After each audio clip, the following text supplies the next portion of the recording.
السلام علیکم ورحمۃ اللہ وبرکاتہ۔ اللہ سے دعا کرتے ہیں کہ آپ لوگ خیریت سے ہوں گے۔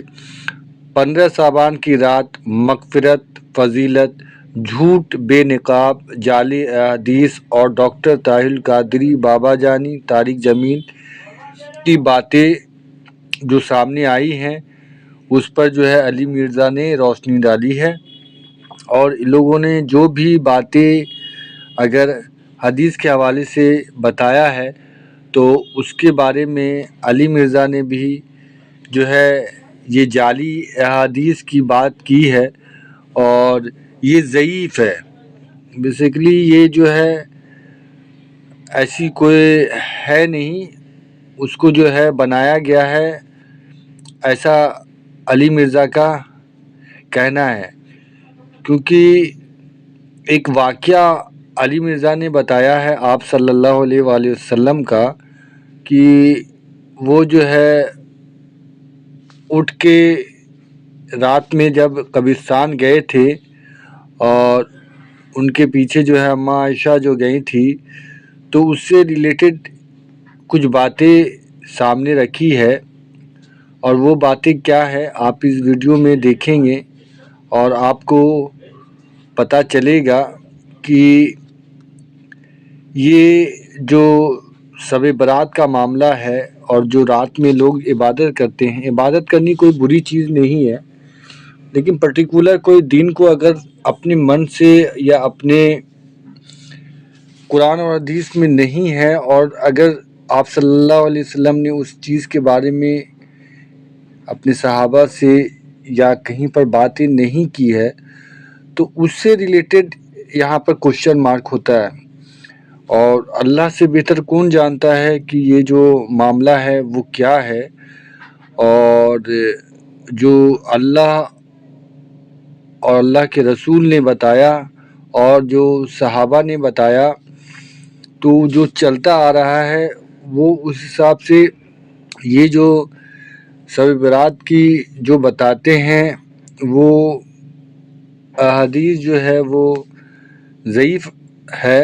تو دیکھیے اس ویڈیو میں آپ کو دیکھ کے ساری معلومات ملے گی، اور اللہ سے ہم سب یہی دعا کریں کہ اللہ ہمیں جو صحیح عبادت ہے وہ کرنے کی توفیق عطا فرمائے۔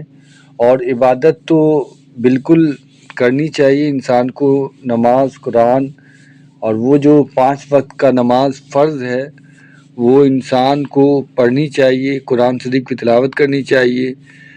تو اللہ ہم سب کا معاملہ آسان کرے۔ اگر میرے سے بولنے میں کچھ غلطی ہو گئی ہو تو اللہ اسے معاف فرمائے، اس کی پکڑ نہ کرے۔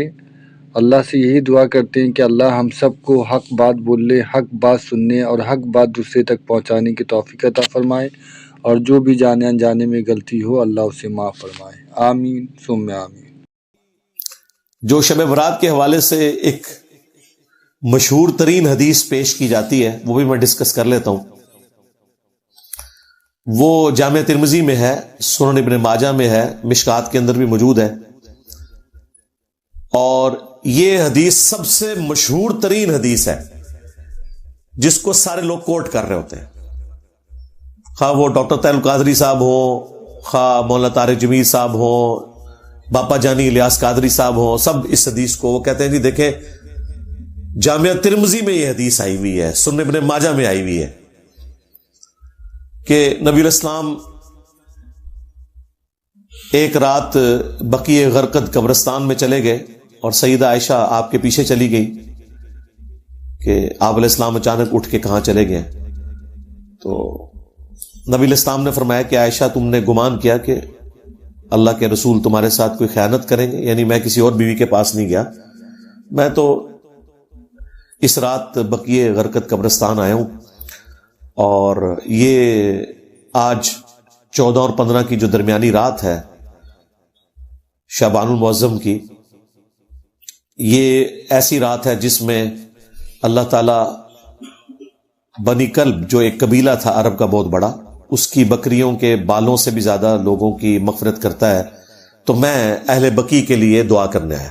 اچھا، یہ حدیث وہ بیان کر کے کہتے ہیں یہ مغفرت کی رات ہے، اس حدیث کے ساتھ خود لکھا ہوا ہے امام ترمذی نے کہ یہ حدیث منقطع ہے، یعنی راویوں کی ملاقات ہی نہیں ہے آپس میں۔ پھر تدلیس کا بھی ایشو ہے اس میں۔ اس سے بڑھ کر امام ترمذی نے لکھا کہ میں نے اپنے استاد امام محمد بن اسماعیل بخاری، یعنی صحیح بخاری کے جو آتھر ہیں، ان سے جب میں نے شب برات کی اس حدیث کے بارے میں پوچھا، شب برات تو ہم کہہ رہے ہیں وہ تو 15ویں رات شعبان کی، تو انہوں نے بھی فرمایا کہ میرے نزدیک بھی یہ حدیث ضعیف ہے۔ اچھا، امام ترمذی نے 7 باقاعدہ کامنٹس کیے ہوئے ہیں اس کے اوپر۔ اس سے بڑھ کر مشکات والوں نے جب یہ حدیث ترمذی سے لی تو انہوں نے بھی 7 امام بخاری کے کامنٹس نقل کیے جو امام ترمذی نے ان کے حوالے سے بیان کیے۔ اب مجھے بتایا اس کے بعد کوئی گنجائش رہتی تھی، لیکن دیکھ لیں ڈٹائی ہے۔ ڈاکٹر طاہر القادری صاحب بھی وہ پڑھ رہے ہیں اور کہہ رہے ہیں ترمذی پڑھ رہا ہوں، ترمذی آگے بھی پڑھو نا سرکار۔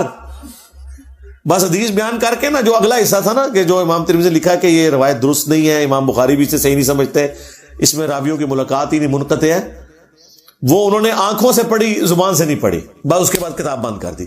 یعنی وَأَنْتُمْ تَعْلَمُونَ، وہ جانتے تھے کہ اس میں کیا لکھا ہوا ہے، بس بیان کر دیا ڈٹائی کے ساتھ۔ اسی طریقے سے ایک اور حدیث پیش کی جاتی ہے سنن ابن ماجہ سے، وہ بھی مشکات میں بھی موجود ہے، کہ نبی علیہ السلام نے فرمایا کہ اس مہینے میں نامہ اعمال اللہ کے حضور پیش ہوتے ہیں، رات کا قیام کرو اور دن کا روزہ رکھو۔ حالانکہ اس میں کذاب راوی ہے، یہ گھڑی ہوئی روایت ہے، ضعیف بھی نہیں، گھڑی ہوئی روایت، ڈٹائی کے ساتھ بیان کرتے ہیں۔ اور یہ رات جو ہے وہ فجر کا وقت شروع ہونے تک اللہ تعالیٰ کی طرف سے خاص رحمت کی رات ہے، فرشتے نازل ہوتے ہیں، وہی جو لیلۃ القدر کے بارے میں ہے۔ اور وہ تو میں نے آپ کو بتایا کہ روزانہ کے لیے بھی فضیلت ہے بخاری مسلم میں، کہ آخری تہائی رات جب رہ جاتی ہے تو اللہ تعالیٰ آسمان دنیا پہ نزول فرماتا ہے، جیسا کہ اس کی شان کے لائق ہے، اس کی مثال نہیں بیان ہو سکتی، اور کہتا ہے کوئی مجھ سے مانگنے والا میں اسے عطا کروں، ہے کوئی بخشش مانگنے والا کہ میں اسے بخش دوں، حتیٰ کہ فجر کا وقت داخل ہو جائے۔ یہ روزانہ کے لیے اللہ تعالیٰ کی طرف سے ایک اسپیشل آفر ہے پوری انسانیت کے لیے کہ وہ حق قبول کر لیں۔ ایک اور روایت ہے سنن ابن ماجہ میں، جسے ضعیف جمع ضعیف کا فارمولہ لگا کے شیخ البانی نے حسن درجے میں ڈکلیئر کر دیا، جس کی وجہ سے آج کل بعض اہل حدیث بھی شب برات کو اتنا ماننا شروع ہو گئے شیخ البانی کی وجہ سے، کہ اس رات اللہ تبارک و تعالی مخلوق کی طرف متوجہ ہوتا ہے اور سوائے 2 طرح کے لوگوں کے سب کی مغفرت فرما دیتا ہے، ایک جو شرک کرنے والا ہے اور دوسرا جو اپنے مسلمان بھائی کے بارے میں دل میں کینہ رکھنے والا ہے۔ لیکن یہ روایت بھی کمزور ہے اور یہ باقی روایتوں سے بھی زیادہ کمزور روایت ہے۔ اس میں 2 مجہول راوی ہیں ان نون، اور 2 مدلس راوی ہیں جو عن سے روایت کر رہے ہیں، اور امام مسلم نے صحیح مسلم کے مقدمے میں لکھا ہوا ہے کہ مدلس کی عن والی روایت سما کی تصریح کے بغیر ضعیف تصور کی جائے گی۔ 4 سکم ہے اس روایت کے اندر، اس کے باوجود شیخ البانی نے چونکہ اسے حسن لکھ دیا، اور وہ حسن لکھ رہی ہے ضعیف جمع ضعیف، وہ آج بریلوی بھی کوٹ کرتے ہیں، دیوبندی بھی، اور بعض اہل حدیث بھی کوٹ کرتے ہیں۔ اور جو شیخ البانی کی اس تحکیم کے ساتھ ایگری نہیں کرتے اہل حدیث، ان کی بھی جرت نہیں ہے کہ وہ شیخ البانی کا رد کریں کہ یار انہوں نے اس کے اوپر جو حکم لگایا وہ ٹھیک نہیں لگایا۔ میں آپ کو مزے کی بات بتاؤں، آلموسٹ کوئی 13-14 سال پہلے کی بات ہے، نئے جب ہم اہل حدیث کی طرف آئے تو اس وقت بڑا جوش بھی تھا، تو میں I-10 کی مسجد میں، دارالسلام نام کی ایک مسجد ہے گرین بیلٹ کے اوپر I-10 2 میں، وہاں جمعہ میں نے پڑھا تو وہ شب برات کے حوالے سے گرج رہے تھے بریلویوں کے اوپر نا، وہاں کے جو عالم صاحب تھے، تو میں نے پرچی پہ نا انہیں کاغذ پہ لکھ کے بھیجا کہ آپ کے جو روحانی ابا جان ہے نا شیخ ناصر الدین البانی، جو محدث اعظم سعودی ہیں، 99 میں ڈیتھ ہوئی، ویسے البانیہ سے تھے، سعودیہ میں سیٹل ہوئے، آج بھی اکثر جو علماء عرب ہیں وہ ان کے اسٹوڈنٹ ہیں، تو انہوں نے تو اس روایت کو حسن ڈکلیئر کیا ہوا ہے، تو مہربانی کریں ان کا رد بھی ساتھ ہی کر دیں، کیونکہ یہ تختہ مشق بنے میں آپ لوگ ان کی وجہ سے۔ اچھا، انہوں نے پرچی بھی پڑھی اور ان کو پتہ بھی تھا، وہ بڑے محقق عالم تھے جو وہاں جمعہ پڑھاتے ہیں. گول کر گئے جی پرچی. بعد میں نے ان کو ملا, اب وہ ڈرے ہوئے تھے, ان کو پتا تھا میں تو مطلب نیا نیا اس طرف گیا ہوا تھا, تو آپ پتہ نئے نئے بندے میں جوش ہی کتنا ہوتا ہے. میں نے کہا یہ کیا آپ نے کیا؟ انہوں نے کہا جی کیوں آپ نے ہماری پبلک کو بھی ہمارے خلاف کرنا ہے؟ پہلے ہم دوسروں کے ساتھ پنگا لیے ہوئے ہیں, ادھر ہم اپنے کے خلاف بھی پنگا لے لیں گے تو ادھر تو وہ کہیں گے جی اپنے بزرگوں کو ہی رگڑ رہے ہیں. یہ وجہ ہے میرے بھائی لوگ حق قبول نہیں کرتے. کہتے نہیں قادیانی کیوں نہیں مانتے؟ بھائی جب تم چشتی دجال اور تھانوی دجال کا جھوٹا دفاع کرو گے یا ان کے دفاع کرنے والے علماء کا جھوٹا دفاع کرو گے تو بھائی تم قادیانیوں کو کیسے اسلام کی دعوت دے سکتے ہو؟ ہمارے اس پلیٹ فارم کی برکت سے الحمدللہ درجنوں قادیانیوں نے اسلام قبول کیا ود فیملی. وہ مجھے بتاتے ہیں آ کے, لیکن میں نے آج تک کسی کو ساتھ بٹھا کے ویڈیو نہیں کبھی ریکارڈ کروائی. ان کے پاس کوئی ایک بندہ آ جائے نا تو سارے فرقوں میں اسے گھماتے ہیں اور چندہ اکٹھا کرتے ہیں, کیونکہ ان کا مقصد چندہ اکٹھا کرنا ہے. ختم نبوت کے اوپر جتنا چندہ ملتا ہے اور کسی کام پہ نہیں ملتا. اسی لیے دیکھیں دنیا کا جو فارغ ترین انسان ہے نا, وہ بھی یہ کہتا ہے میں ختم نبوت پہ کام کر رہا ہوں. یہ حق خطیب کو دیکھ لینا, میں ختم نبوت, یہ ان کا طریقہ واردات ہے. اچھا اب اقرار اس کی غلط حرکتوں سے اسے روکنے گیا ہے تو وہ کہہ رہا ہے یہ مجھے ختم نبوت پہ کام کرنے سے روک رہے ہیں. دیکھ لو, تو یہ ختم نبوت کے پیچھے چھپتے ہیں, حالانکہ ختم نبوت کے اوپر یہ ڈاکہ مار رہے ہیں. جس کاز کو یہ نقصان پہنچا رہے ہیں اس کے پیچھے چھپ رہے ہیں. تو یہ ان کا اسکیپ روٹ ہے. خیر وہ عالم صاحب نے خیر اگلے جمعے میں بھی اس کو بیان نہیں کیا. تو یہ روایت بھائی اس میں 4 سکم ہیں, 2 مجہول راوی ہیں, 2 مدلس ہیں, عن سے روایت کر رہے ہیں. اور شیخ زبیر لزئی صاحب نے اس حدیث پہ حکم جب لگایا نا, مشکات میں بھی حدیث آئی ہے, تو انہوں نے فٹ نوٹ پہ لکھا کہ یہ روایت تو اندھیروں میں ڈوبی ہوئی روایت ہے, دور دور تک اس میں تو روشنی کی کوئی کرن بھی باقی نہیں ہے. کیونکہ وہ بیسیکلی شیخ البانی پہ ٹونٹ کر رہے تھے کہ تم نے حسن کہاں سے بنا دیا, یہ تو ضعیف سے بھی کوئی آگے درجے کی چیز ہے, تم نے حسن کیسے بنا دیا. تو شیخ زبیر لزئی رحمہ اللہ ہمارے استاد, انہوں نے باقاعدہ اس کے اوپر تحقیم کی اور انہوں نے باقاعدہ ایک پورا مضمون لکھا تھا جو ان کے مقالات کی پہلی جلد میں چھپا ہوا ہے, جس میں جتنی بھی روایتیں اس حوالے سے ہیں نا وہ انہوں نے ڈسکس کر کے ایک ایک کے اوپر حکم لگایا اور بتایا کہ بھئی صحیح بات کتنی تھی اور یہ بعد میں یہ بات کس نے ایڈ کر دی ہوئی ہے. اسی طریقے سے ایک اور روایت مشکات کے اندر آئی ہے شعب الایمان امام بیہقی کی کتاب کے ریفرنس سے کہ اس رات میں اللہ تعالیٰ کے فرشتے نازل ہوتے ہیں, یہ رات فجر کا وقت داخل ہونے تک جو سلامتی والی رات ہے, اس میں نامہ اعمال اللہ کے حضور پیش ہوتے ہیں, دن کا روزہ رکھو, اور اس طرح کے مختلف الفاظ. وہ بھی بالکل مردود روایت ہے, اس کے اوپر بھی شیخ صاحب نے حکم لگایا مشکات کے اندر بھی, لیکن ایمانداری انہوں نے کی, اس کے فٹ نوٹ پہ لکھ دیا کہ یہ بات تو درست ہے کہ شعبان کے مہینے میں نامہ اعمال اللہ کے حضور پیش ہوتے ہیں, یہ بات درست ہے. سنن نسائی کی حدیث جو تھی وہ انہوں نے فٹ نوٹ پہ لکھ دی کہ ہم اس بات کو مانتے ہیں کہ شعبان کا مہینہ وہ مہینہ ہے جس میں نامہ اعمال اللہ کے حضور پیش ہوتے ہیں. وہ پوری حدیث یوں ہے کہ اسامہ ابن زید رضی اللہ تعالیٰ عنہ کہتے ہیں کہ نبی الاسلام سے ہم نے پوچھا کہ آپ شعبان کے مہینے میں اتنے روزے رکھتے ہیں کہ اتنے نفلی روزے آپ کسی اور مہینے میں نہیں رکھتے, تو اس کی وجہ کیا ہے؟ تو آپ صلی اللہ علیہ وآلہ وسلم نے فرمایا کہ اکثریت لوگوں کی رجب اور رمضان کے درمیان والے اس مہینے کی فضیلت سے غافل ہے. آپ نے 2 مہینوں کا ذکر اس لیے کیا کہ رجب تو اللہ کا مہینہ اس حوالے سے کہ وہ حرمت والا مہینہ, اور رمضان تو افضلیت والا مہینہ ہے, قرآن نازل ہوا, تو اتنے 2 افضل مہینوں کے درمیان جو یہ مہینہ ہے نا شعبان کا, یہ بھی بہت فضیلت والا ہے.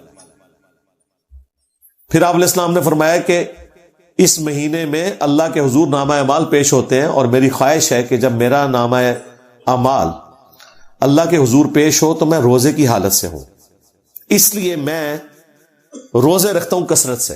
اچھا یہ بڑا اچھا موقع تھا کہ نبی علیہ السلام پھر پورے شعبان میں روزے نہ رکھتے, ایک 15ویں شعبان کو رکھ کے کہتے کہ یہی وہ رات ہے. یہ بھی اس بات کا ثبوت ہے کہ وہ اس طرح کی رات والا معاملہ کوئی نہیں. البتہ ایک روایت شعب الایمان امام بیہقی کی کتاب میں ہی ہے صحیح سند کے ساتھ, اور وہ ایک تابعی کا قول ہے. شام کے ایک تابعی تھے مکحول رحمہ اللہ, مشہور تابعی ہیں, لیکن یہ اس حوالے سے بھی مشہور ہیں کہ اس قسم کی ساری عجیب و غریب روایتیں بھی انہوں نے بیان کی ہوئی ہیں. مرسل روایت ہے, کسی صحابی کا ذکر نہیں کیا انہوں نے, اور صحیح مسلم کے مقدمے میں موجود ہے کہ تابعی کی مرسل کوئی شے نہیں ہے جب تک وہ صحابی کو مینشن نہ کرے, کیونکہ کنفرم نہیں نا کہ اس نے روایت کہاں سے سنی ہے. اگر صحابی سے سنی ہوتی تو بیان کر دیتے, بل وہ ان کا اپنا قول ہے انہی الفاظ کے ساتھ جو سنن ابن ماجہ میں وہ ضعیف روایت تھی کہ اس رات اللہ تعالیٰ سب کی مغفرت کر دیتا ہے سوائے شرک کرنے والے کے اور کینہ پرور شخص کے. تو یہ روایت سندن تو درست ہے لیکن صرف تابعی کا قول ہے, اس لیے یہ بھی کوئی اس حوالے سے حجت نہیں ہے. لیکن وہ بات اپنی جگہ درست ہے جو میں نے بتائی کہ سنن نسائی میں واضح حدیث ہے کہ نبی علیہ السلام اس مہینے میں کثرت سے روزے رکھتے تھے, کیونکہ آپ علیہ السلام نے فرمایا کہ نامہ اعمال اللہ کے حضور پیش ہوتے ہیں اس مہینے کے اندر.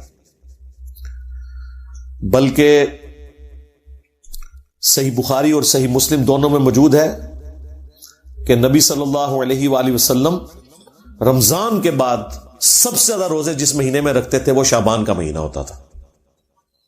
تو شعبان کے مہینے کے روزوں کی فضیلت اپنی جگہ ہے, حتیٰ کہ بخاری اور مسلم دونوں میں حدیث ہے, اما عائشہ سلام اللہ علیہا کہتی ہیں کہ میرے جو رمضان میں مخصوص ایام کے روزے چھوٹ جاتے تھے تو میں ان کی قضا اگلے شعبان میں دیتی تھی, کیونکہ شعبان میں نبی علیہ السلام جو ہے وہ کثرت سے روزے رکھتے تھے. بیسیکلی انہوں نے کوڈ ورڈ میں بات کی, وہ جو حدیث ہے نا بخاری مسلم میں کہ کوئی بھی بیوی اپنے خاوند کی مرضی کے بغیر روزہ نہیں رکھ سکتی, یعنی اس میں امپلائیڈ ہے کہ خاوند اپنی بیوی کے ساتھ جو ازدواجی تعلق ہے وہ دن کے وقت بھی قائم کر سکتا ہے. تو اما عائشہ جو کہہ رہی ہے نا کہ میں روزے شعبان میں رکھتی تھی رمضان کے قضا کیے ہوئے, کیونکہ نبی علیہ السلام نے روزہ رکھا ہوتا تھا, یعنی اب امپلائیڈ تھا کہ مجھے اب اجازت کی ضرورت نہیں ہے, نبی علیہ السلام خود روزے سے, تو میں اپنے روزوں کی قضا دے لیتی تھی. حتیٰ کہ صحیح مسلم میں یہاں تک الفاظ ہے کہ نبی صلی اللہ علیہ وآلہ وسلم شعبان کا پورا مہینہ روزہ رکھا کرتے تھے, یہ بھی حدیث موجود ہے. یعنی کوئی اکا دکا چھوٹ گیا, ادروائز آپ کی روٹین تھی کہ پورا شعبان آپ روزہ رکھا کرتے تھے, رمضان بھی اور شعبان بھی. پھر صحیح مسلم میں یہ حدیث ہے, نبی صلی اللہ علیہ وآلہ وسلم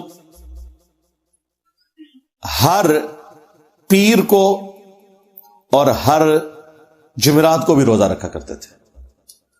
اور ترمذی میں تو الفاظ ہیں یہ اس لیے میں رکھتا ہوں کہ نامہ اعمال ہر پیر اور جمعرات کو اللہ کے حضور پیش ہوتے ہیں, میری خواہش ہے کہ میں روزے کی حالت سے ہوں.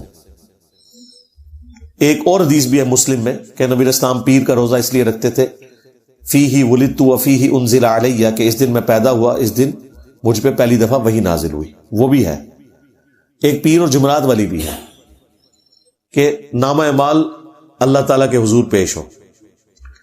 تو اب دیکھ لیں نامہ اعمال شعبان کے مہینے میں بھی پیش ہوتے ہیں, نامہ اعمال پیر اور جمعرات کو بھی پیش ہوتے ہیں, یعنی شعبان کے مہینے میں جو سال پورے کا ریکارڈ اللہ کے پاس جاتا ہے, پورے ہفتے کا ریکارڈ جو ہے وہ پیر اور جمعرات کو, اور روزانہ بھی ہوتا ہے جو بخاری مسلم میں حدیث ہے کہ فرشتے فجر اور عصر کے وقت ڈیوٹیاں اپنی بدلتے ہیں.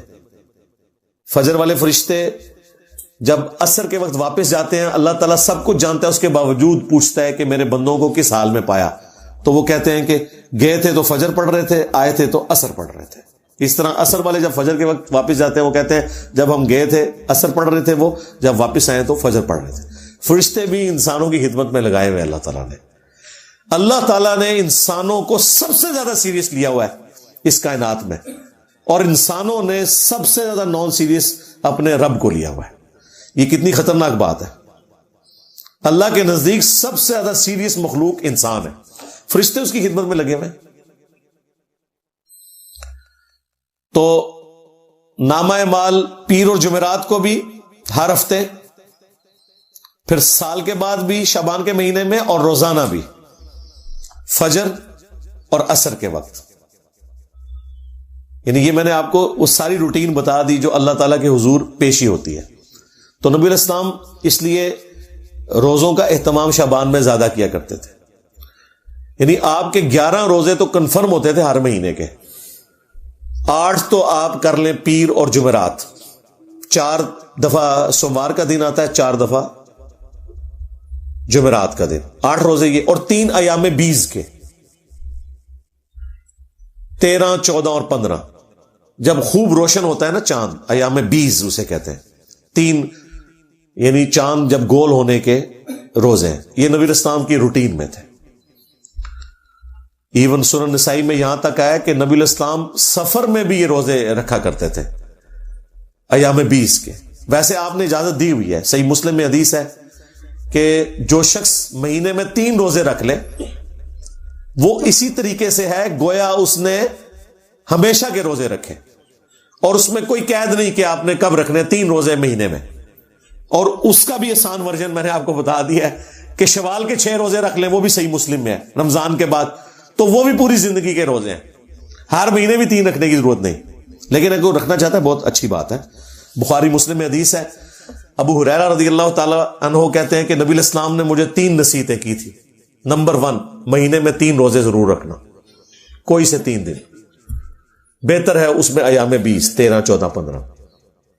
نمبر 2, اشراق کی نماز. اشراق کہہ لیں, چاشت کہہ لیں, دوحہ کہہ لیں, یہ سارے ایک ہی نماز. اوابین بھی اسی کا آیا ہے. صحیح مسلم میں اوابین کا لفظ بھی ہے اس نماز کے لیے جو سورج بلند ہونے کے بعد پڑھی جاتی ہے. اور تیسرا فرمایا رات کو سونے سے پہلے وتر پڑھ لینا. ویسے افضل تو ہے آخری پہر میں پڑھنا, لیکن جس کے لیے آسانی ہے, جو یہ سمجھتا ہے کہ میرے لیے آخری وقت میں اٹھنا مشکل ہے, تو وہ رات کو وتر پڑھ کے سوئے. تو حضرت ابو ہریرہ کہتے ہیں نبی الاسلام نے مجھے 3 کاموں کی وصیت کی تھی, ان میں بھی 3 روزوں کا ذکر موجود ہے. یہ حدیث بخاری مسلم دونوں میں ہے. اچھا, اب 15 شعبان کا جو روزہ ہے نا, اس کے بارے میں بھی ایک حدیث ہے. وہ بخاری اور مسلم دونوں میں حدیث ہے. نبی الاسلام نے ایک صحابی سے پوچھا کیا تم نے سرر شعبان کا روزہ رکھ لیا؟ ان کا نہیں یا رسول اللہ. فرمایا پھر اب شوال کے مہینے میں 2 روزے رکھنا تم, اگر تم نے سرر شعبان کا روزہ نہیں رکھا. اب یہ سرر شعبان کا روزہ کون سا ہے؟ ظاہر نبی الاسلام کی حدیث بخاری مسلم میں. اب علماء سے پوچھیں یہ کون سا روزہ ہے جس کا ذکر ہو رہا ہے سرر شعبان؟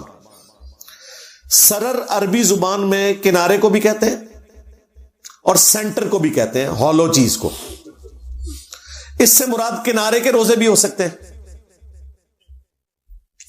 لیکن وہ تو بخاری مسلم میں حدیث ہے کہ نبی الاسلام نے فرمایا کوئی بھی شخص جب رمضان شروع ہونے میں 2 دن رہ جائیں تو وہ روزہ نہ رکھے. یعنی وہ رمضان کو پروٹوکول دے کہ رمضان سے پھر روزے سٹارٹ کرے, سوائے اس شخص کے کہ جو پورا مہینہ روزے رکھ رہا ہو, اس کے لیے آپ علیہ السلام نے اجازت دی. اسی طریقے سے جامع ترمذی میں حدیث ہے کہ نبی الاسلام نے فرمایا کہ جب نصف شعبان گزر جائے تو کوئی شخص روزہ نہ رکھے. تو اس سے یہ بھی پتہ چل گیا کہ وہ آخری سرا بھی نہیں ہو سکتا, آخری 15 دن بھی نہیں ہو سکتے. تو یہ سرر شعبان کیا ہے؟ تو صحیح مسلم میں ایک اور حدیث ہے. اتنی حدیث تو بخاری مسلم دونوں میں تھی کہ سرر شعبان کا روزہ رکھو. مسلم میں امام مسلم میں ایک اور حدیث لے کے آئے, اس میں پتہ کیا الفاظ ہے کہ نبی علیہ السلام نے فرمایا اس مہینے کے سرہ کا روزہ رکھا ہے تم نے, ناف کا. سرہ کہتے ہیں ناف کو. اب ناف آلموسٹ جسم کے سینٹر میں ہوتی ہے, تو جو میں کہہ رہا تھا سرر کا ترجمہ کنارہ بھی بن سکتا ہے اور سینٹر بھی.